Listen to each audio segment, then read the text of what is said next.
오늘은 열왕기하 6장 8절부터 보도록 하겠습니다.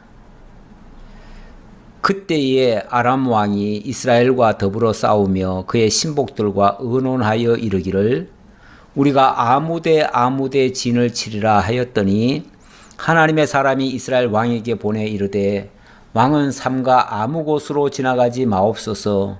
아람 사람이 그곳으로 나오나이다 하는지라. 이스라엘 왕이 하나님의 사람이 자기에게 말하여 경계한 곳으로 사람을 보내 방비하기가 한두 번이 아닌지라.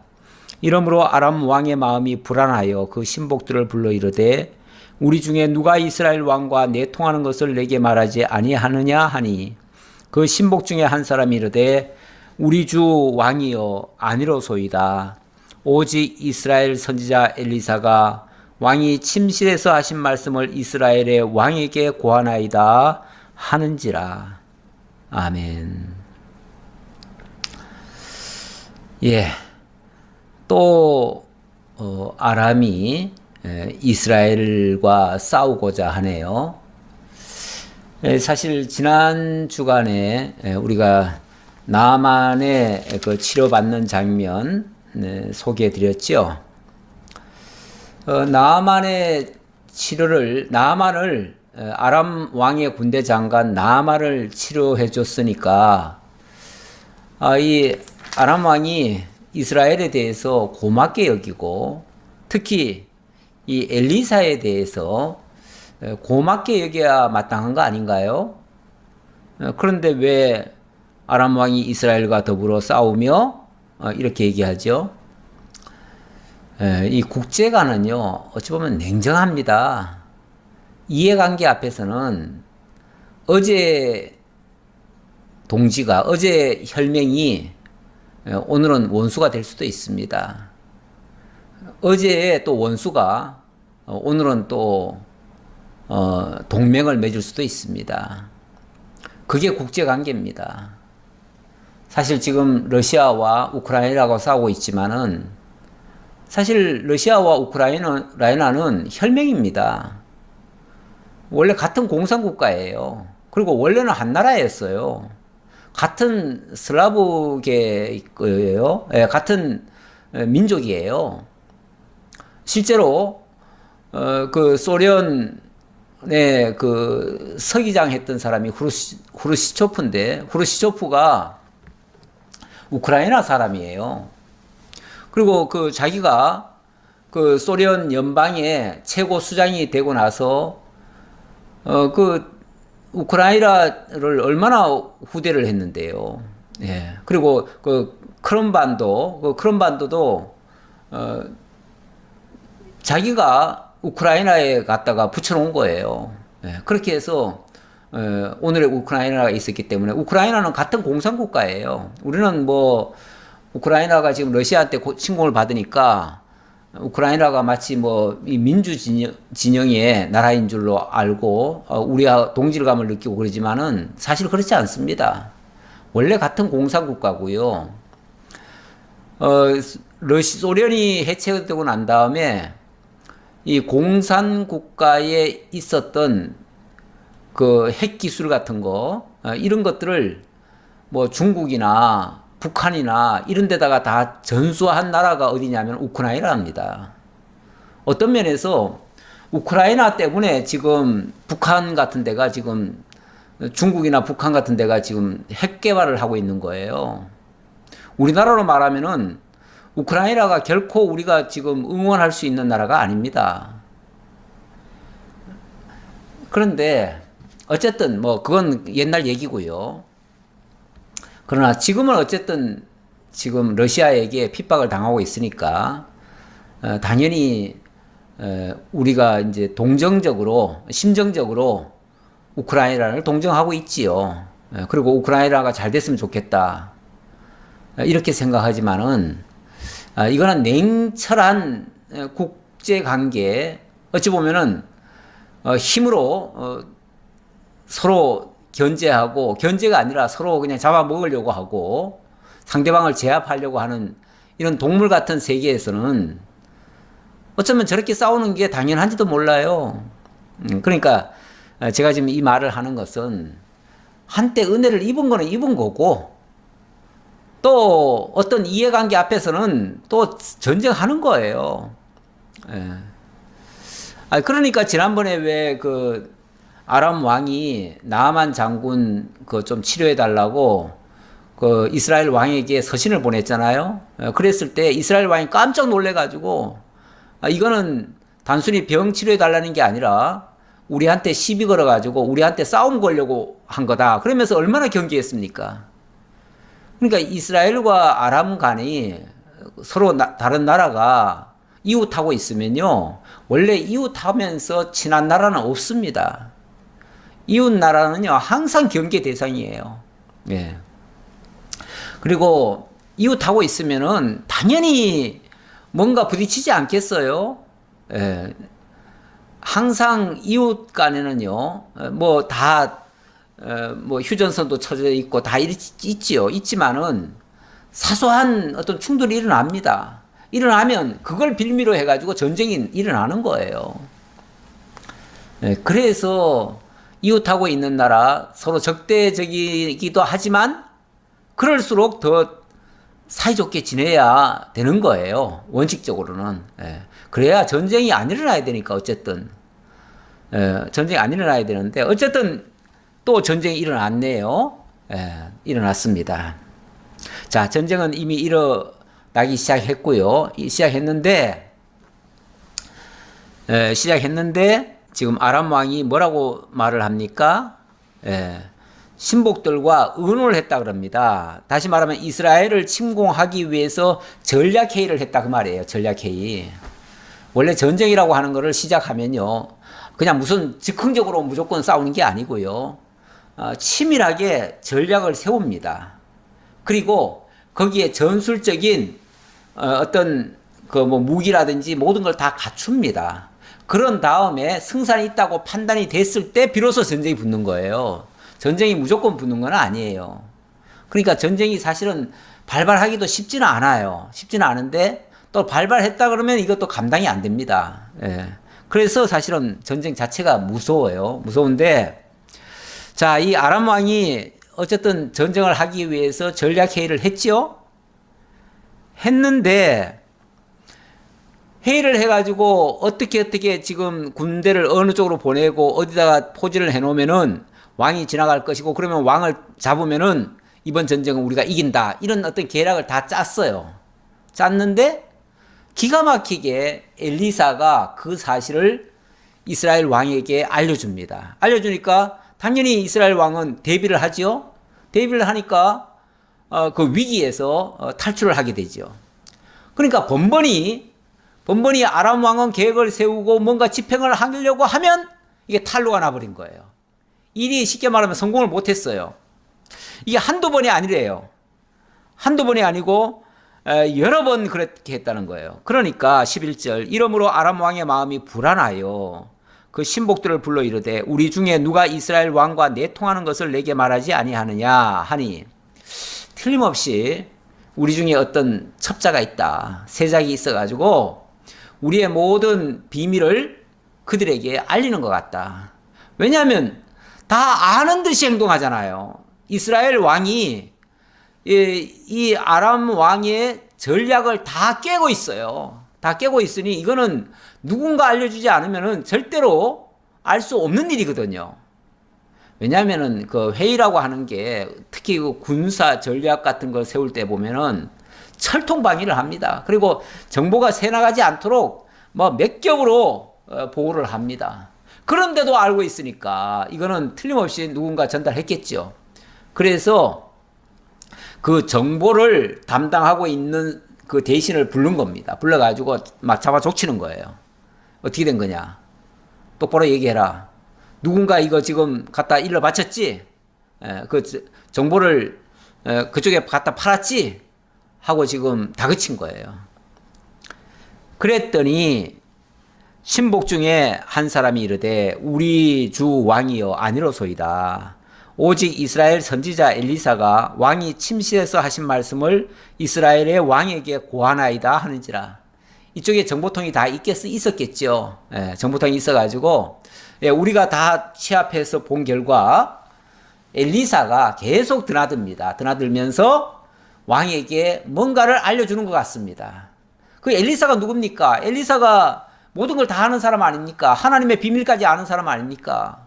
그러니 왕께서 정말 이 생각만 해도 그걸 다 알고 다 전달하지 않겠습니까? 이렇게 얘기한 거죠.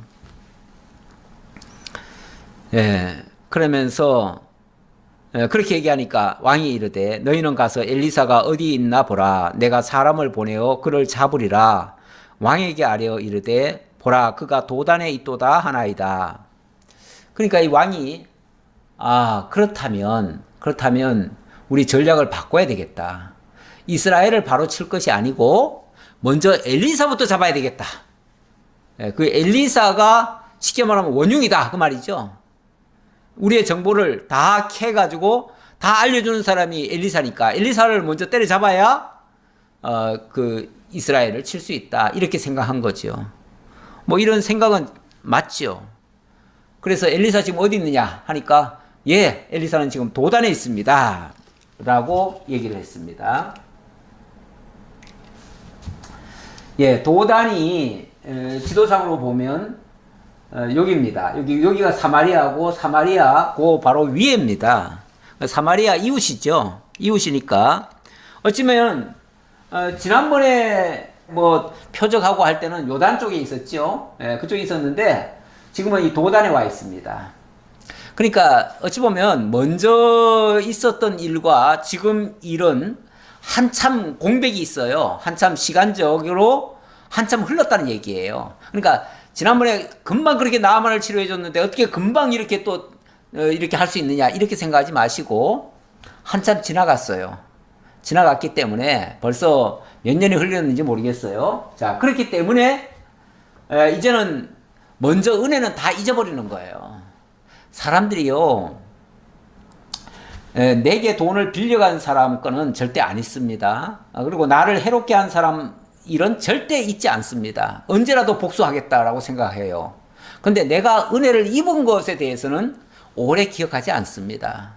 그리고 10번의 은혜를 입었어도 한 번 서운한 게 있으면 그 서운한 거는 두고두고 얘기하고 10번 은혜 입은 것은 당연한 것으로 여기고 그냥 흘려버려요.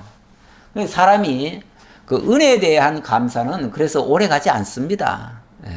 그래서 어찌 보면 이 아람 왕이 어찌 보면 엘리사한테 은혜를 입었던 거 아니겠어요?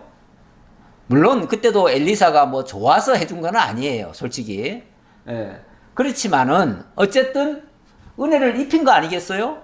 그랬으면은 다시는 쳐들어올 생각하지 말았어야지요. 그런데 그렇지 않다 그 말이에요. 그래서 이제 도단에 있다고 하니까 왕이 이에 말과 병거와 많은 군사를 보내매 그들이 밤에 가서 그 성읍을 에워쌌더라. 여기 지도상에 보시면은 도단이잖아요. 도단에 성읍이 있을 거 아니에요? 여기를 이렇게 에워쌌다 그 말이죠. 에워쌌다. 하나님의 사람의 사환이 일찍이 일어나서 나가보니 군사와 말과 병거가 성읍을 에워쌌는지라. 그의 사환이 엘리사에게 말하되 내 주여 우리가 어찌하리까 하니. 사환이 밖에 나가보니까 아침에 일어나가지고 아무래도 한 바퀴를 돌 거 아니에요? 주변을 살필 거 아니에요? 살피니까 밖에 아람 군대가 와서 아주 진을 치고 있는 거예요. 그 장면을 보는 순간 완전히 멘붕이 온 거죠. 그래서 이 말을 한 거 아닙니까? 탄식 같은 소리를 한 거죠. 그래 놓고는 엘리사님 큰일 났습니다. 지금 우리 조금 있으면 이제 우리 다 죽게 생겼습니다. 왜냐하면 지금 아람 군대가 아무래도 우리를 잡으러 온 것 같습니다. 우리는 이제 꼼짝없이 잡히게 생겼습니다. 그렇죠. 뭐 엘리사가 무력으로 말하면은 엘리사가 그들을 어떻게 감당할 수 있겠습니까? 그런데 엘리사가 뭐라고 반응합니까? 대답하되 두려워하지 말라. 우리와 함께한 자가 그들과 함께한 자보다 많으니라. 이렇게 얘기를 하네요. 우리와 함께한 자가 그들과 함께한 것보다 훨씬 더 많다라고 얘기를 합니다. 자, 여기 그림을 보시면요. 이게 이제 요 성읍이고요. 여기 지금 군대가, 아람 군대가 지금 다 지금 에워싸고 있다고 봅시다. 그런데 이 엘리야가 하는 말이, 이제 사환은 완전히 절망을 했는데, 엘리사는 뭐라고 그랬냐면은, 우리와 함께한 자가 저들과 함께한 자보다 훨씬 많다, 그 말이죠. 숫자적으로도 우리가 더 많다. 숫자만 더 많은 게 아니라, 저들은 인간 병사들인데, 우리에게는 정말 하나님이, 만군의 하나님이 함께 하신다. 이런 식으로 이제 설명하는 거죠. 그러면서, 이거는 뭐, 아무나 이렇게 이런 사실을 아는 건 아니죠. 이걸 볼 수 있는 눈이 있다면 정말 대단한 거죠. 17절, 기도하여 이르되 여호와여 원하건대 그의 눈을 열어서 보게 하옵소서 하니 여호와께서 그 청년의 눈을 여심해 그가 보니 불말과 불병거가 산에 가득하여 엘리사를 둘렀더라. 엘리사를 둘렀더라. 엘리사가 갑자기 이 청년한테 기도하면서 이 청년의 눈을 띄워 주십시오 했더니 이 청년이 눈을 뜨고 본 거예요. 보니까 뭐가 보여요? 조금 전에는 자기를 위협하는 아람 군대가 보였었는데 갑자기 아람 군대가 아니라 그보다 몇백 배 더 많은 하나님의 불병거와 불말들이 보이는 거예요.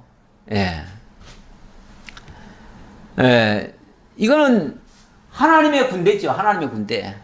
하나님의 군대가 어마어마하게 많은 온 산을 다 뒤덮고 있는 그런 하나님의 군대가 보이더라는 거죠. 이게 진짜 제대로 보는 눈입니다. 그런데 이 눈은 우리의 이 육신의 눈으로 볼 수 있는 모습은 아니죠. 절대 이거는. 그건 아닙니다. 그러니까 우리 육신의 눈이라고 하는 게 사람들은 자기 눈을 믿어요, 많이. 그래서 내 눈으로 보지 않고는 나는 안 믿겠다. 내 눈은 자기 눈으로 보면은 믿겠다. 이렇게 말을 하는데 자기 눈이 뭐 그렇게 대단한 겁니까? 우리 육신의 눈이라는 게요, 볼 수 있는 한계가 얼마 안 됩니다. 정말 밖에서 빛을 비춰주면 그 빛에 의해서 사물을 감지하는 정도죠. 원래 이게 뭘 본다고 하는 거는요, 진짜 실체를 보는 게 아닙니다. 그 실체가 빛에 비춰져서 그 반사되는 그 빛이 우리에게 사물로 보이는 거예요. 원래 과학적으로 말하면 그런 거예요. 근데 결국은 빛이 없으면 우리는 아무것도 못 봅니다. 외부적으로 뭔가를 비춰주지 않으면 우리는 못 본다, 그 말이에요. 그런데 만약에 빛 대신 어둠을 비춰주면 뭐가 되겠죠? 그러면은 모든 게 다 어두워지죠. 아무것도 못 보는 거죠. 그래서 빛을 비춰주면 모든 사물을 볼 수 있고 어둠을 비춰주면 아무것도 볼 수 없습니다. 그게 우리 눈이에요. 뭐 인간의 눈이 대단한 줄 알지만 결국은 하나님이 뭔가를 비춰주지 않으면 볼 수 없는 눈이에요. 거기다가 빛이나 이런 어두움 정도를 비추는 게 아니라 만약에 하나님의 뭔가를 볼 수 있는 영적인 뭔가를 비춰주시면은 영안이 열리는 거죠. 영안이 열려버리면 그때는 하나님의 역사가 보이는 거죠. 이거는 뭐 사람의 눈으로는 어떤 경우에도 볼 수 없는 건데 어쨌든 하나님의 역사가 보일 수 있는 거죠. 지금 엘리사는 어쩌면 그걸 지금 그 눈을 열어달라고 기도했고 이 청년에게는 그 눈이 열린 거예요. 이제 자꾸 여기 이름은 안 밝히고 한 사환 또는 한 청년 이렇게 얘기하는 거 보니까 아마 게하시가 아닌 것 같아요. 게하시가 아닌 것 같고 게하시는 지난번에 어찌 보면은 그렇게 해서 나병 환자가 돼서 떠나간 것 같고요. 뭐 망했다고 할 수 있죠. 망했다고 할 수 있고 그 엘리사 이제 아람 군대가 쉽게 말하면 엘리사를 잡으러 왔잖아요. 왔는데 이번에는 그 아람 군대의 눈을 하나님이 어둡게 해주세요 하고 기도한 거예요. 그랬더니 제가 아까 말씀드렸듯이 빛을 비추면은 사물이 형체로 드러나지만 어둠을 비춰버리면은 사물이 다 어두워져 버려요. 가려워져 버려요. 물론 이거는 우리가 할 수 있는 건 아니에요. 우리가 할 수 있는 건 아닌데 지금 하나님의 선지자니까 그렇게 가능한 거예요. 하나님이 그렇게 역사하신 거예요. 그래서 갑자기 그 엘리사를 잡으러 온 군대의 눈이 다 멀어버렸어요. 그러니까 갑자기 온 세상이 깜깜한 거예요. 그러니까 눈은 사실은 뜨고 있는 거예요. 눈은 뜨고 있는데 하나님이 어두움을 비춰버리니까 온 세상이 캄캄한 거죠. 어두워버린 거죠. 그러니까 아무것도 안 보이는 거죠. 그러니까 사람이 눈을 떴다고 할 수 있을까요? 예. 예수님의 말씀 속에 보면 그런 장면이 있죠. 예수님 말씀 속에 보면 요한복음 9장 39절의 말씀인데요. 예수께서 이르시되 내가 심판하러 이 세상에 왔으니 보지 못하는 자들은 보게 하고 보는 자들은 맹인이 되게 하려 하시니라. 보는 자들은 맹인이 되게 하고 보지 못하는 자들에게는 보게 하겠다. 우리 예수님이 오셔서 하신 일도 그 일이다 그 말이에요.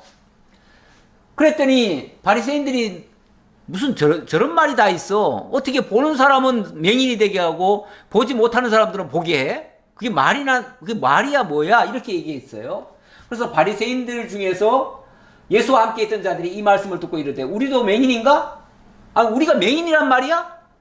우리가 뭘 못 본다고? 이렇게 지금 반문을 한 거예요. 그랬더니 예수께서 이르시되 너희가 맹인이 되었더라면 죄가 없으려니와 본다고 하니 너희 죄가 그대로 있느니라.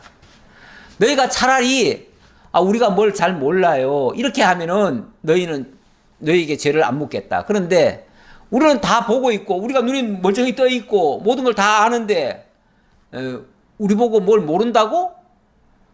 이렇게 얘기를 했으니 결국은 그건 다 안다고 한 거 아닙니까?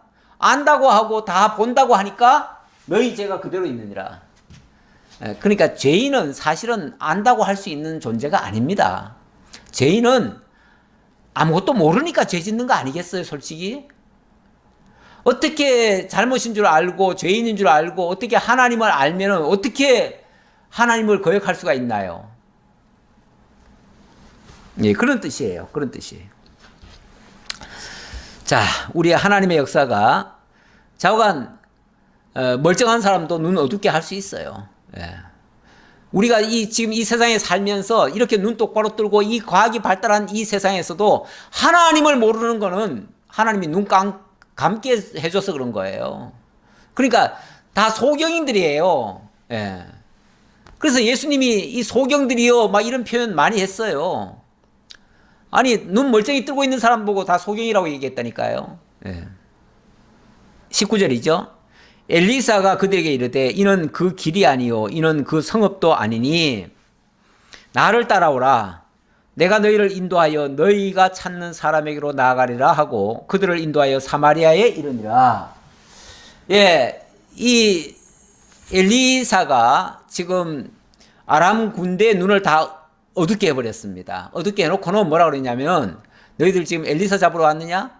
그렇다면 내가 엘리사에게로 인도해 주마 하고 그들을 이끈 거예요. 이끄니까 그 사람들이 가기 싫어도 지금 앞에 아무것도 안 보이는데 어떻게 안 따라가겠습니까? 그러니까 따라가는 거죠. 일단은 엘리사를 알려주겠다고 하니까 엘리사 잡으러 가야 되니까 따라간 거죠. 갔는데 20절 사마리아에 들어갈 때 엘리사가 이르되 여호와여 이 무리의 눈을 열어서 보게 하옵소서 하니 여호와께서 그들의 눈을 여시매 그들이 보니 자기들이 사마리아 가운데에 있더라. 이런 낭패가 어디 있습니까? 자, 그들이 이 도단에서부터 엘리사가 이 도단에서부터 여기 사마리아까지 인도해 온 거예요. 인도해 와가지고 사마리아 안으로 들어왔습니다. 그 사마리아에 누가 있죠? 이스라엘 왕이 있죠. 왕 앞에 데려다 놓은 거예요. 데려놓고 눈을 뜨게 했어요. 빛을 비춰준 거죠. 그랬더니 이 사물이 다 보일 거 아니에요. 앞에 보니까 이스라엘 왕이 있는 거예요. 왕궁인 거예요. 꼼짝없이 저들이 다 포로가 돼버린 거죠. 이게 엘리사가 속인 걸까요? 그 엘리사 앞에 있잖아요. 그러니까 엘리사 앞에 온 게 맞죠. 그러니까 속인 건 아니에요. 다만 엘리사 잡으려고 하던 그들의 계획은 다 수포로 돌아갔죠. 이스라엘 왕이 그들을 보고 엘리사에게 이르되 내 아버지여 내가 치리이까? 내가 치리이까? 예, 내가 치리이까 치리이까를 두 번이나 연거푸 얘기하네요. 이 말은 내 아버지요 그랬습니다. 아버지. 엘리사를 향해서 아버지라고 그럽니다. 원래 아버지라고 표현할 때는 나의 주라고 표현한 거나 비슷한 말이에요. 나의 주인이요, 나의 아버지요, 뭐 이런 표현이나 비슷한 말이고, 그건 어떻게 보면은 존경의 의미가 있는 겁니다. 우러러 볼 만한 존재이기 때문에 그렇게 말을 하는 겁니다. 그러니까 이 상태에서는 정말 이스라엘 왕이 평소에 뭐 엘리사를 좋아하지는 않았습니다. 하지만은 앞에서도 몇 번의 그 위기를 이 엘리사가 계속 도와준 거 아닙니까? 그래서 그 아람이 몇 번이나 침공하려고 계략을 짜고 뭘 다 했는데 다 수포로 돌아갔잖아요. 그러니까 이 엘리사가 뭐 이 왕이 좋아서가 아닙니다. 좋아서가 아니고 하나님이 그들과 함께 있고 하나님이 살아계시다는 거 알게 해주려고 이렇게 하신 겁니다. 사실 엄밀하게 말하면요, 이스라엘이 지금 다 소경입니다. 소경 아닙니까? 하나님은 지금 제대로 모르고 있잖아요. 그래서 어찌 보면 이 아람 군대를 소경되게 해가지고 그들 앞에 보여주면서 하나님이 이렇게 눈을 어둡게 하면 아무것도 못 본다. 하지만 하나님이 눈 띄워주면 다 볼 수 있다. 이걸 어찌 보면 이스라엘한테 지금 보여준 거예요. 그러니까 이스라엘이 어찌 보면 이게 이스라엘이 지금 전체가 다 소경인 거예요. 그 소경인 거를 고발한 거예요. 이걸 통해서. 그리고 너희들이 똑바로 이제 하나님이 보여주시면은 모든 걸 다 보고 다 이길 수 있다라는 것도 또 보여준 거고요. 자, 그랬는데 어쨌든 아버지여 내가 치리까 두 번이나 얘기한 거는 다그쳤다는 얘기예요. 치고 싶은 거예요. 쉽게 말하면은 지금 아람 군대가 왔으니 아람 군대를 그냥 죽이고 싶은 거예요. 그래서 이 죽일까요? 두 번이나 물었어요. 그랬더니 엘리야가 뭐라 그럽니까? 엘리사가 대답하되 치지 마소서. 칼과 활로 사로잡은 자인들 어찌 치리이까? 떡과 물을 그들 앞에 두어 먹고 마시게 하고 그들의 주인에게로 돌려보내소서 하는지라. 아유, 치시면 안 됩니다. 치시기는커녕 오히려 이들에게 맛있는 밥과 그 물을 먹여서 이들로 하여금 자기 주에게로 돌아가게 하십시오. 원래 전쟁터에 나갔다가 상대방으로부터 후한 대접받고 오면요, 엄청 자존심 상합니다. 그렇지 않아요? 전장터에서 차라리 죽으면요, 영웅 대접받습니다. 그런데 거기 가서 어쨌든 살아왔다? 치욕스러운 거예요. 어찌 보면 원수의 머리에다가 숯불을 얹은 것과 같아요. 얼마나 얼굴이 뜨뜻할까요? 그렇게 되면요, 다시는 쳐내려올 생각 못 합니다. 그래서 결과가 어떻게 됐을까요? 23절. 왕이 위하여 음식을 많이 베풀고 그들이 먹고 마심에 놓아 보내니 그들이 그들의 주인에게로 돌아가니라. 이로부터 아람 군사의 부대가 다시는 이스라엘 땅에 들어오지 못하니라. 보세요. 다시는 못 들어왔대잖아요. 왜요? 들어가면은 다 발각되고, 들어가면 소경되고, 들어가면은 다 실패하는걸요. 백발백중인걸요. 안 되죠. 그러니까 들어갈 생각 못 하는 거죠. 할 수가 없지요. 그런데 자, 이렇게 해서 다시는 전쟁이 없었으면 얼마나 좋을까요? 근데 제가 오늘 서두에서 말씀드렸듯이 또 세월이 한참 지나면요, 이 인간이 망각의 동물입니다. 망각의 동물이에요. 다 잊어버려요. 잘해준 거는 특히 다 잊어버려요. 더 잘 잊어버려요. 그래서 한참 세월이 지나니까요, 또 이런 일이 발생하네요. 이후에 아람왕 베나닷이 그의 온 군대를 모아 올라와서 사마리아를 에워싸니 아람 사람이 사마리아를 에워싸므로 성중이 크게 줄여서 나귀머리 하나에 은 80세겔이요 비둘기 똥 4분의 1갑에 은 5세겔이라 하니. 와, 이번에는 아람이 아주 그냥 엄청나게 준비를 했네요. 그러니까 전에처럼 뭐 전략 짜가지고 이렇게 뭐 어디 가서 숨겨놨다가 이렇게 협공을 해서 이스라엘 왕을 죽이겠다 이런 정도의 계산이 아니고 이번에는 아예 그냥 총동원령을 내린 거예요. 총동원령. 그래가지고 군대를 뭐 얼마나 많이 모집했는지 아마 또 몇십만 됐겠죠. 예. 전에도 뭐 한 20만, 한 10몇만 데려왔다가 실패했었잖아요. 근데 이번에도 또 그렇게 왔네요. 와가지고 이번에는 아예 봉쇄 작전을 펼쳤습니다. 봉쇄 작전이 뭐냐면은 사마리아를 완전히 에워싸버렸어요. 사마리아를 완전히 에워싸고 보급로를 다 차단을 해버린 겁니다. 성 안으로 들어가는 모든 물자를 다 차단을 해버린 겁니다. 원래 전쟁에서는 이런 말이 있습니다. 전략에서, 전술에서 실패하는 거는 용납이 되는데, 그러니까 전쟁에서 지는 거는 장수가 전쟁하다가 지는 거는 용서가 됩니다. 용서가 되는데, 보급로를 끊어먹는 거, 보급로가 차단돼 가지고 그거를 뚫지 못하는 거, 이거는 용납을 못합니다. 왜냐하면 전쟁을 하다 보면 질 수도 있고 이길 수도 있어요. 당연히 그렇게 생각해요. 그런데 보급로가 끊어지면 전쟁이 해보기도 전에 그냥 죽어요. 예. 뒤에서 물자가 공급이 돼야 되는데 계속 그래야 그거 믿고 앞에서는 계속 싸워 나갈 거 아니에요? 계속 전진을 할 거 아니에요? 그런데 뒤에 보급로가 끊어져 버리면요. 전진하다 말고 다 되돌아가야 돼요. 안 그러면 되돌아가면 이제 죽는걸요. 다 몰살당하지요. 그래서 보급로가 제일 중요합니다. 그런데 성을 완전히 에워싸버리면 이 사마리아 성 같은 데는요, 왕궁 같은 데는 밖에서 먹거리가 공급이 안 되면 그 성 안에 있는 사람들은 다 굶주리는 겁니다.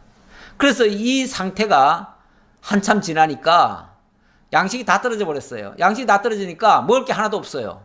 먹을 게 없으니까 평소에는 먹지 않던 거, 평소에는 다 버리던 거, 그런 것들이 팔리기 시작하는데 그것들 값이 무려 나귀머리 하나에는 은 80세겔이고 비둘기 똥 4분의 1갑에는 은 5세겔이라네요. 와, 이게 또 뭡니까? 어떻게 이런 일까지 있죠? 예.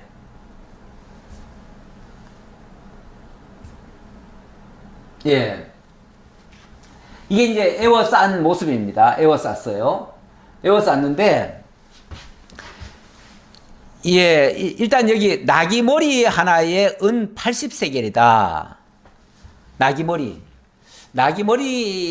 원래 나귀에는 머리라는 말을 쓰는 게 아닌데요. 예, 원래 동물에게는 대가리라고 하는 것이 맞습니다. 그러니까 나귀 대가리, 말 대가리 이렇게 얘기해야죠. 소 대가리, 돼지 대가리, 뭐 생선 같은 것도 뭐 꽁치 대가리, 뭐 멸치 대가리 다 대가리라고 그러죠. 예. 머리는 사람한테만 쓰는 용어입니다. 그런데 어떻게 우리 성경이 너무 점잖게 머리라고 번역을 해놨네요. 예. 옛날에는 대가리라고 표현했던 것 같은데 이게 머리라고 번역을 해놨네요. 예. 그리고 이 비둘기 똥을 먹을 수 있나요? 예. 이걸 똥이라고 볼 게 아닌 것 같고요. 제가 생각하기는 비둘기 똥집 아닌가 싶어요. 비둘기 똥집. 예.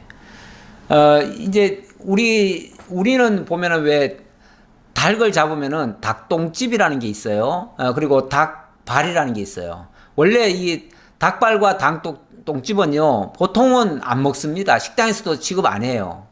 예. 그런 것들은 이제 따로 그 부산물로 따로 빼지요. 빼가지고 그거는 뭐 정말 제대로 된 고기를 못 먹는 사람들한테 그걸 또 팔기도 합니다. 근데 그건 아주 이제 가난한 사람들, 옛날에는 가난한 사람들이 그거 먹었어요. 그랬는데 이스라엘 사람들도 원래 그 유럽이나 이쪽에는 보면요, 이 돼지도 우리말로 하면 삼겹살 같은 거는 먹지 않습니다. 기름 같은 것도 안 먹고요.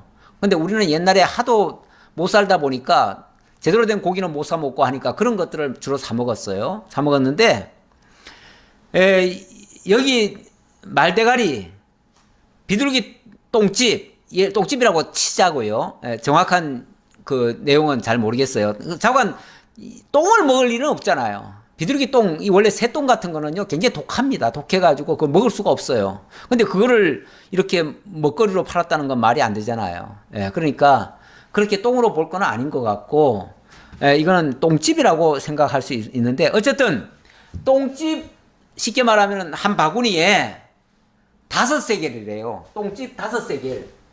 1세겔이, 예, 1세겔이, 은 약 12g이고요. 이 12g은 돈으로 따지면은 약 4일치, 예, 4일치, 임금에 해당됩니다. 그러면 예를 들어서 우리 식으로 생각해 보면 하루에 5만 원 일당이라고 치면은 5, 4, 20, 한 20만 원 가치가 되는 거예요. 세상에 그 닭똥집 옛날 같으면 다 버리고 먹지도 않을 거, 그걸 무려 20만 원씩 주고 사야 될 판이에요. 지금 시세로 따지면은. 거기다가 말대가리는 더 비싸지요? 네, 말대가리는 지금 80세겔이래요. 80세겔이면은 80 곱하기 5만 원이죠. 그러면 5, 8이 40. 약 뭐 40만 원인가요? 400만 원인가요? 예. 그리고 또 말대가리는요, 원래 이스라엘 사람들은 원래는 안 먹는 거예요. 왜 그러냐면, 원래 굽이 갈라지고 정결한 동물의 그 발이나 뭐 머리 같은 거는 먹어요. 소대가리 같은 거는 먹어요. 먹는데 이 말이라고 하는 거는 사실은 부정한 짐승입니다. 예, 부정한 짐승이기 때문에 그 율법에는 금하게 돼 있어요. 그래서 그 평소 같으면 안 먹는 겁니다. 그거는 저 이방인들이나 먹으라 하고 그냥 그 종이나 이런 사람들 줘버려요. 이방인들은 먹어도 되니까요. 그래서 평소에는 먹지도 않던 거, 그런 거를 가지고 세상에 이렇게 값비싸게 팔다니.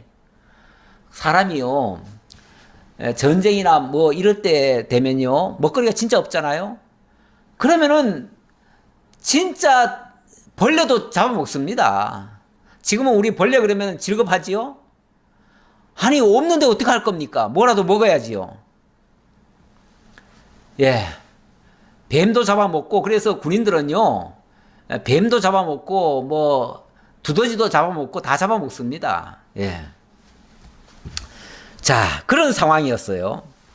그런데 이것도 어느 정도까지는 그렇게 해서라도 견디지만 조금 지나니까 그보다 더 심합니다. 어디까지 가냐면 26절.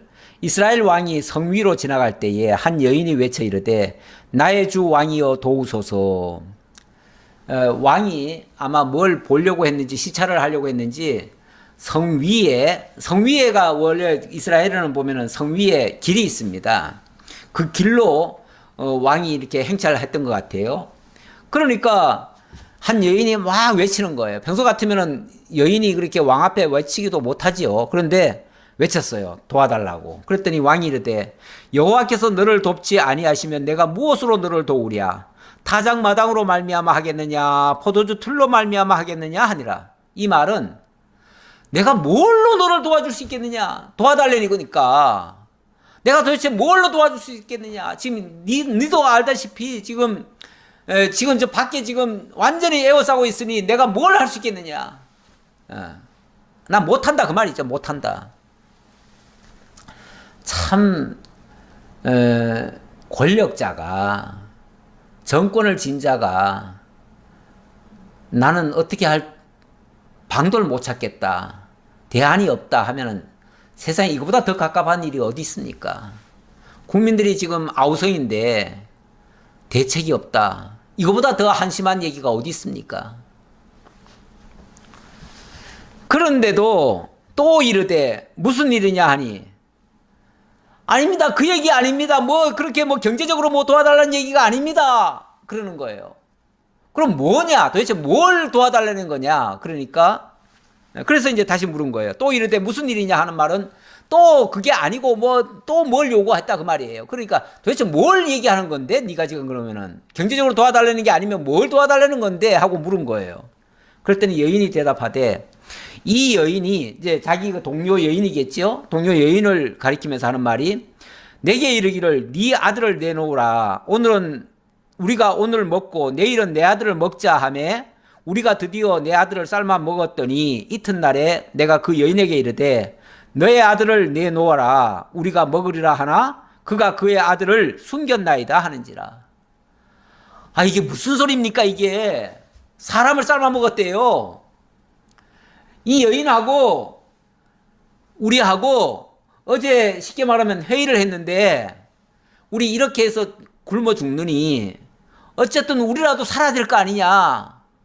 자식이야. 우리가 살면 나중에 또 나오면 되지. 그러니 우선 우리 살기 위해서 우리 자식이라도 삶아 먹자. 먹어야 살 거 아니냐. 이렇게 의견을 나눴다는 거예요. 나눠가지고 그래, 그러면은 누가 먼저 자식 내놓을래. 그래가지고 뭐 가위바위보를 했는지 어쨌는지 자관 그러면 좋다. 그러면 내 아들 먼저 내놓을게 하고서 자기 아들을 내놨다는 거예요. 그래서 같이 삶아 먹었대요. 그런데 어제는 그렇게 먹었으니 오늘도 또 먹어야 될 거 아니에요? 오늘 먹는데 그럼 오늘 네 아들 내놔라 했더니 아, 이 여자가 자기 아들을 어디다 숨겼는지 그냥 애가 없다는 거예요. 애를 안 데려왔다는 거예요. 그럼 이거 어떻게 합니까? 이거 문제 좀 해결해 주세요. 그 말이죠. 아, 이게 이야기 말입니까? 뭡니까? 이게 지금. 사람을 삶아 먹다니요. 왕이 그 여인의 말을 듣고 자기 옷을 찢으니라. 그가 성 위로 지나갈 때 백성이 본즉 그의 속살에 굵은 배를 입었더라. 아, 이 왕도 지금 어찌할 수가 없습니다. 어찌할 수가 없는데 저 여인이 지금 지 자식까지 삶아 먹었더니 참 저 여자를 지금 처벌할 수도 없고 이거 어떻게 합니까? 난감하지요. 근데 왕도 이미 사실은 모든 게 다 포기가 된 사람이에요. 왜 그러냐면 지금 뭐 베옷을 입고 있다잖아요. 베옷을 입고 있다는 말은 어떤 면에서는 겸비함을 보이는 것일 수도 있지만 어찌 보면 자포자기하는 심정으로 지금 있는 거예요. 그러면서 하는 말, 이게 이제 만약에 이 사람이 옳은 생각에서 이 말을 이렇게 베옷을 입었다면 그걸 좋게 볼 수 있는데 이 사람이 지금 말하는 걸 보세요. 이 왕이 말하는 거. 31절 왕이 이르되 사밧의 아들 엘리사의 머리가 오늘 그 몸에 붙어 있으면 하나님이 내게 벌 위에 벌을 내리실지로다 하니라. 무슨 소리입니까? 이 모든 이 원인이 이 전쟁의 원인이 저 엘리사다. 엘리사. 저놈 때문이다. 이렇게 얘기하는 거죠. 엘리사 때문이래요. 지금 이게.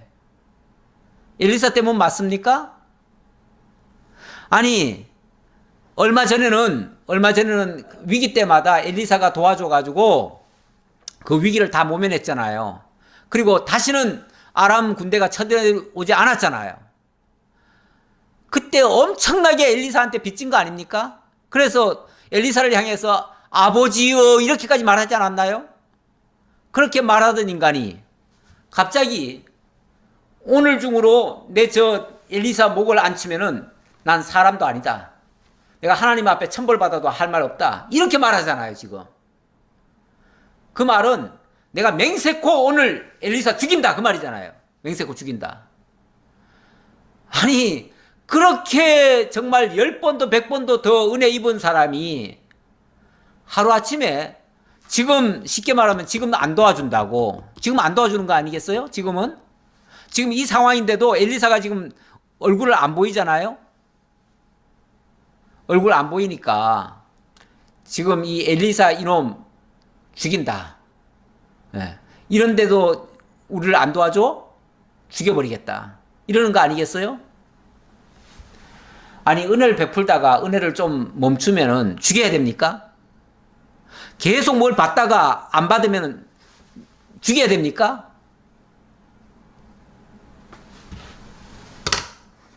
본성이 나온 거죠, 본성이. 이렇게 인간이 사악합니다. 그때 엘리사가 그의 집에 앉아 있고, 근데 엘리사는 한편 어디 있었느냐 하면은 자기 집에 앉아 있는 거예요, 그냥. 쉽게 말하면 나라가 지금 이 지경이 됐는데도 엘리사는 자기 집에 있어요. 자기 집은 어찌 보면 뭐 도단이라고도 할 수 있고 아니면은 사마리아 근처에 와 있을 수도 있어요. 예. 지난번에는 도단에 있었는데 또 사마리아까지 데려왔으니까 사마리아에 와 있는지도 모르겠어요. 어쨌든 좌우간 엘리사는 지금 태평이에요. 쉽게 말하면 태평이에요. 지금 나라는 지금 다 망하게 생겼는데 엘리사는 집에 가만히 앉아 있어요. 뿐만 아니라 거기에 장로들이 그와 함께 앉아 있는데 왕이 자기 처소에서 사람을 보냈더니 그 사자가 이르기 전에 엘리사가 장로들에게 이르되 너희는 이 살인한 자의 아들이 내 머리를 베려고 사람을 보내는 것을 보느냐? 너희는 보다가 사자가 오거든 문을 닫고 문 안에 들이지 말라. 그의 주인의 발소리가 그의 뒤에서 나지 아니하느냐 하고 뭐라 그러냐면은 그 장로들하고 같이 지금 어찌 보면 차를 마시고 있는지 무슨 한담을 하고 있는지 모르겠어요. 대책을 지금 세우고 있는지 뭘 하고 있는지 어쨌든 자관 무슨 내용인지 모르겠는데 어쨌든 장로들하고 같이 있어요. 그런데 요람 왕이 지금 어쨌든 엘리사를 죽이겠다고 지금 사자를 보냈잖아요. 보내니까 엘리사가 장로들 보고 야 지금 저 살인한 자의 아들 이 말은 옛날에 거기 이제 막 엘리야 죽이려고 하고 그때 수많은 선지자들을 죽였던 그 살인자가 아합이거든요. 그 아합의 아들이라 그 말이에요. 그 살인한 자의 아들이 나까지 죽이려고 지금 오고 있다. 오고 있는데 장로들 보고 너들 보고 있느냐 그러니까 뭐 장로들은 뭐 모르죠. 아직 그게 보이겠어요? 근데 이제 엘리사는 다 보고 있는 거죠. 그러니까 만약에 오더라도 문 열어주지 말아라 이렇게 얘기하는 거죠. 무리와 말을 할 때 그 사자가 그에게 이르니라. 왕이 이르되 이 재앙이 여호와께로부터 나왔으니 어찌 더 여호와를 기다리리요. 자, 이 재앙은 여호와께로부터 나왔다. 다시 말하면 여호와가 우리를 지금 죽이려고 한다. 그러니 더 이상 어떻게 여호와한테 소망 가질 필요 없다. 여호와한테는 더 이상 소망 없다. 왜냐하면 우리를 죽이려고 하니까. 예, 원래 개가요, 내가 키우던 개지만은 그 먹거리를 뺏으려고 한다든지 아니면 조금 위해를 가할 것처럼 보이면요, 그 개가 갑자기 돌변합니다. 그래가지고 주인을 물어버려요. 개도 자기를 해치려고 하면은 물어버리는데, 이거 뭐 믿음도 없는 이런 왕이 안 그러겠어요? 그러죠. 그러면서 이제 그야말로 파산 선고한 겁니다. 하나님과 우리와의 관계는 이제 파탄이다, 끝이다, 그 말이에요. 이제 하나님도 우리를 돕는 자가 아니라 하나님도 우리 원수다, 그 말이죠. 예. 어찌 더 여호와를 기다리려, 그 말은 이제부터는 하나님도 원수다, 그 말이죠. 예. 그랬더니 엘리사가 이르되, 이건 이제 그 왕이 직접 말을 했다기보다는 왕의 말을 지금 사자가 전해준 거죠. 한 장관이 그걸 전해준 거예요. 전해줬는데, 자, 여기에 대해서 7장 1절입니다. 엘리사가 이르되 여호와의 말씀을 들을지어다. 자, 지금 여호와 더 이상 기다리지 못하겠다. 너 죽어라 하고 막 이러고 있으니까 여호와의 말씀을 들으라 하고서 지금 엘리사가 하는 말이에요. 우리 하나님이 지금 이렇게 어려운 일을 만약에 이스라엘에 줬다면 우리가 늘 말씀드리지만 대안 없이 하나님이 하셨겠어요? 우리에게 시험을 주시면 감당치 못할 시험은 허락지도 않는다고 하셨어요. 그렇다면 하나님이 이 어려운 일을 주셨다면 그 어려운 일을 넉넉히 이길 수 있는 방법이 분명히 있을 거예요. 그걸 모르거들랑 제발 엘리사한테 와서 무릎 꿇고라도 좀 알려달라고 그러세요. 그러면 될 거 아니에요. 그런데 지금 엘리사가 지금 말을 안 하고 지금 잠자코 있으니까 죽여버리겠다고요? 이건 뭐 막 나가는 거죠. 막 나가는 거죠. 우리가 하나님 앞에 정말 하나님의 은혜로 구원받고 하나님의 은혜로 살다가도 하나님이 좀 어려운 일을 주시면은 갑자기 막 돌변해가지고 하나님 있기는 어디 있어? 더 이상 어떻게 하나님을 믿어? 그러면서 하나님이 저주하고 그럴래요? 가끔 그런 소리 듣긴 들려요. 그런 사람도 있었다고? 그건 정말 하나님 믿는 모습이 아니죠. 만약에 그렇게 한다면 하나님 믿는 모습이 아닙니다. 하나님 믿는다면 하나님 막말로 내 목숨 거두어 가신다 할지라도 목숨 거두어 가시면 아까운가요? 목숨 거두어 가시면 손해 났나요? 하나님 저주해야 되나요? 그동안 받은 것만 해도 감사하지 않나요? 그리고 목숨 거두어 가시면 아예 망하나요? 목숨 거두어 가시면 영원한 천국으로 데려가시는 거 아니에요? 이렇게 좀 배짱 있게 좀, 이렇게 배짱 있게 하나님이 설령 우리를 죽음에 처하는 환경에 몰아넣는다 할지라도, 그래서 사도 바울이 그렇게 기도하는 장면이 있었지요. 하나님이 우리를 정말 죽음에 처하는 장소까지 인도하신다고요. 그럴지라도 그 하나님에 대한 신뢰를 놓지 않겠다라고 고백하는 것이 정말 믿는 자의 태도지요. 그러면은 하나님께서 그 정말 죽음의 환난 속에서 다시 건져내시는 역사가 나옵니다. 틀림없이. 그게 하나님의 영광이에요. 하나님의 능력의 영광이에요.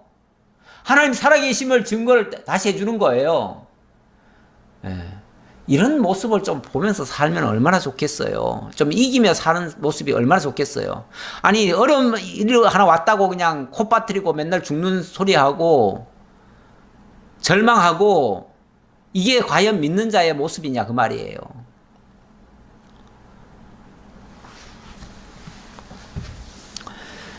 예, 하나님 다 대안이 있습니다. 어떤 대안 가지고 있을까요? 예, 여호와께서 이르시되 내일 이맘때에 사마리아 성문에서 고운 밀가루 한 스아를 한 세겔로 매매하고 보리 두 스아를 한 세겔로 매매하리라 하셨느니라. 고운 밀가루 한 세아. 예, 고운 밀가루는 쉽게 말하면 최고급이죠. 원래 그 이스라엘 사람들의 주식이 밀가루 아닙니까? 그러면은 가장 필요한 게 밀가루인데 지금은 구경도 못 합니다. 다 떨어졌어요. 오죽하면은 비둘기 똥 먹는다고 지금 하잖아요. 말대가리 먹고 심지어는 사람들 서로 삶아 먹고 이러잖아요. 그런 판국에 고운 가루 한 스아에 고운 가루, 그러니까 최고급이죠. 최고급 밀가루 한 스아에, 예, 한 스아. 이 스아라고 하는 그 단위를 좀 아셔야 되는데요. 한 스아는 약 7점 한 스아죠, 스아. 한 스아는 이 부피인데요. 부피를 재는 단위인데 이건 7.3리터입니다. 리터로. 그러니까 약 1.8리터가 한 대라고 치면은 약 4대가 되는 거죠. 4대. 대로 따졌을 때. 그러니까 4대에 한 세겔이다. 4대에, 그러니까 이거 4대에 한 세겔이면요. 이거는 평소 가격이에요, 평소 가격. 우리 쉽게 말하면 우리 쌀 한 부대에 5만원이다. 이게 평소 가격 아닙니까? 이게 이제 천정부지로 뛰었고, 그게 이제 도저히 살 수 없는 상황이 됐다가, 내일 아침이면은 이게 정상으로 다 돌아온다. 그 말이에요. 거기다가, 이건 이제 부자들이 먹는 양식이고요. 또 거기다가 또 뭐까지 얘기합니까? 보리 두 스아를 한 세겔로 매매하리라. 보리가루는 두 스아에 한 세겔이에요. 두 스아에 한 세겔. 그러니 얼마나 싸졌습니까? 얼마나 싸졌어요.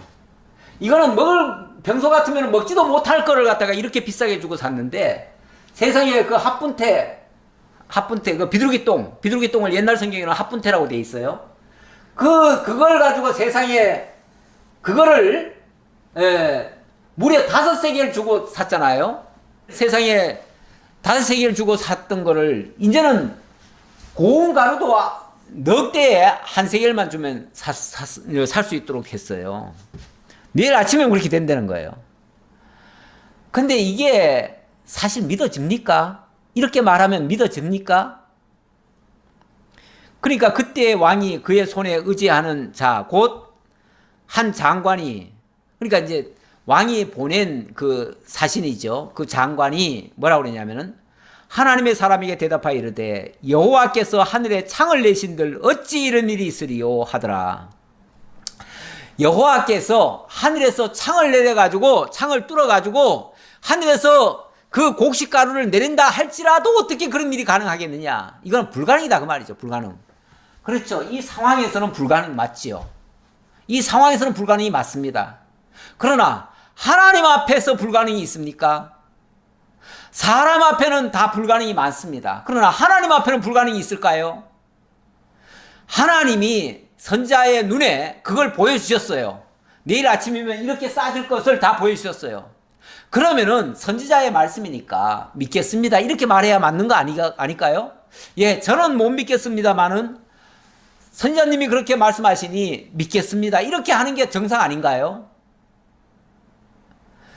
우리 시각으로는, 우리 생각으로는 우리는 그야말로 전통이나 뭐 알량한 과학적 지식에 자기 계산, 수학적 지식에 계산해 보니까 안 되잖아요. 그렇다고 안 된다고 해요. 그런데 꼭 그 방법만 있나요? 하나님의 기적적, 표적적 방법은 없나요? 있지요. 하나님의 방법은 얼마든지 가능한 겁니다. 사람으로는 불가능하되 하나님으로서는 다 가능합니다. 그게 하나님의 역사 아닙니까? 우리 그거 믿고 살자고요. 그거 믿고 살아야 되는 거 아니에요? 무슨 어려운 일 왔다고 콧바뜨리고 살 게 아니라 하나님의 약속의 말씀을 믿고 살아야 될 거 아니에요? 그거 믿고 살기를 축원드립니다. 그러면서 엘리사가 이럽니다. 마지막으로 엘리사가 이르되 네가 네 눈으로 보리라. 네가 네 눈으로 보리라. 자, 지금은 아무도 못 보고 있습니다. 이건 엘리사 혼자만 보고 있습니다. 그런데 너의 눈으로도 내일 똑똑히 볼 거다 그 말이에요. 그런데 네 눈으로 똑똑히 볼 거다라는 말은 좋은 말 같지요? 근데 그 다음 말이 뭡니까? 그러나 그것을 먹지는 못하리라 하니라. 네 눈으로 보기는 보는데 너는 못 먹을 거야. 이거는 저주죠. 저주입니다. 내일 이런 역사가 일어나면 이게 하나님의 영광입니다. 이 하나님의 영광을 너도 볼 수 있다. 하지만 너는 그 영광에는 참여하지 못한다. 이 말이에요.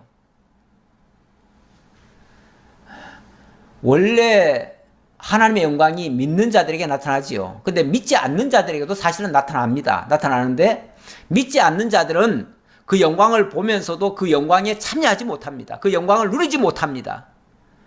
이게 저주죠. 마지막 심판 때에 하나님의 놀라운 역사가 온 세상에 임하지요.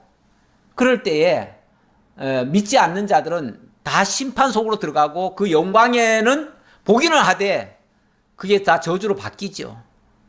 그런데 택한 백성들은요, 그 영광 속에서 참여를 하는 거죠. 그 은혜 속에 참여하는 거죠. 하나님의 보호를 받는 거죠. 그게 진정한 구원 아닙니까? 그걸 우리에게 믿으라고 하나님이 지금 들려주시는 말씀이에요. 예, 우리가 현실을 너무 보지 마시고요. 맨날 현실 때문에 맨날 그렇게 치이고 쏟고 당하고 그러시는데 세상은 우리를 속입니다. 악한 세상은 끊임없이 우리를 속입니다. 하지만 그거 믿지 마시고요. 거기에 속지 마시고요. 하나님의 말씀 믿으세요. 하나님 살아계십니다. 하나님 성경에만 기록해놓고 지금 잠자고 계시는 분이 아니에요. 그 말씀 지금도 살아서 우리와 함께하고 있습니다. 기도하겠습니다. 아버지 하나님 감사합니다. 오늘도 하나님 은혜 중에 저희와 함께 하시고 말씀 속에서 하나님의 살아계심을 보여주시고 깨닫게 하시고 믿어지게 하시고 그 영광에까지 참여하도록 인도해 주십니다. 믿지 못하는 자는 그 영광에 참여하지 못한다 했습니다. 놀라운 역사들이 세상에는 많이 일어납니다. 우리를 깜짝깜짝 놀래키고 때로는 그것 때문에 두려워 떨기도 합니다. 하지만 그 모든 것들은 오히려 하나님의 영광을 보여주는 기회라는 것을 다시 한번 기억하게 하시고 우리가 그 하나님의 말씀을 믿으면 그 영광도 보리라고 했고 그 영광에 참여하리라고도 했습니다. 그 은혜 속에 우리도 다 참여하게 하옵소서. 감사드리옵고 예수님 이름으로 기도하옵나이다. 아멘.